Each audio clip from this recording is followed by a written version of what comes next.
What's going on, everyone? Welcome to your 24th tutorial in Python, and today I'm going to be talking to you guys about something that's going to help you compare. It's a little different than last time, unlike operate. Just pay attention, you'll learn something. So the first thing I want to tell you guys is, besides numbers, you can also compare strings of words, and when you compare these, they're compared in alphabetical order. So let's go ahead and write dog is less than cat. And as you can see, it comes out false because the word dog comes after cat in the alphabet and it's not less than. So that is going to come in handy later on, and it's a whole nother world when you can compare strings of text instead of just plain old numbers. And the next thing I want to talk to you guys about is something called an and an or. Now, last time I told you guys, if you have an if statement right here and you want to check that decision and make another decision, you can write an if statement inside it, like right here. But there's an easier way to check if two conditions are true at once, and that's to use a keyword called and. And what and does is check if both conditions are met. So let me just show you guys real quick. Let's get an example variable, and I'll make it equal to the string. Actually, I might as well just make it equal to number 5. Now we have a variable example equal to number 5.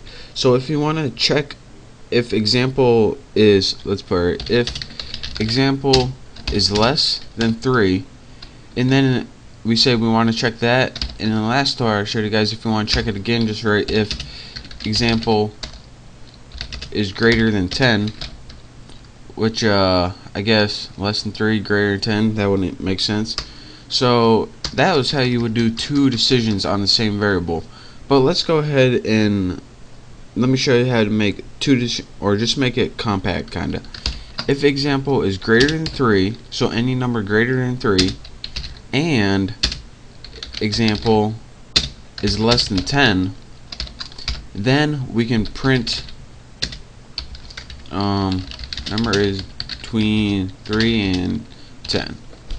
So that is how we can use two different tests in the same line of code, and this helps nesting if statements in certain cases. So this example will only print if this condition is met and this condition is met. If one of these tests fail, then this will never go. So let's go ahead and press enter, and it says number is between 3 and 10. So what if we had one of those test conditions that were false but one was true? So let's go ahead and write if example is greater than 3, which is true, and example is less than 4, which is false.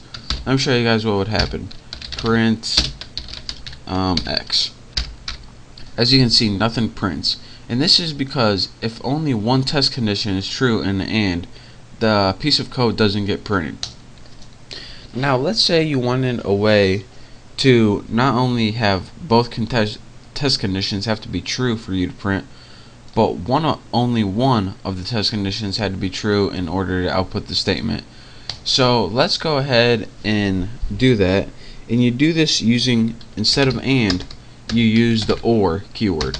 So let's go ahead and write if example is greater than 3 or example is less than 4. Let's go ahead and print this works.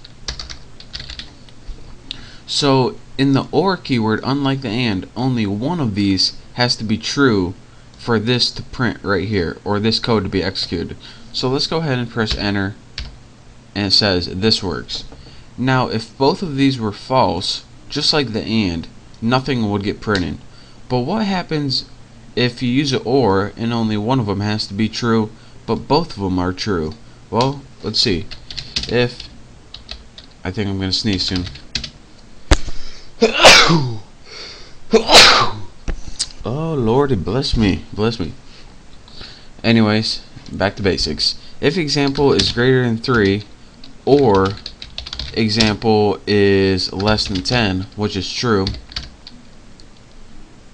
and I used a semicolon instead of colon. So let's do that one more time. And that also teaches you guys, never use semicolons when you should use colons. If example is greater than 3 or example is less than 10, colon, what are we going to print? Print hey now.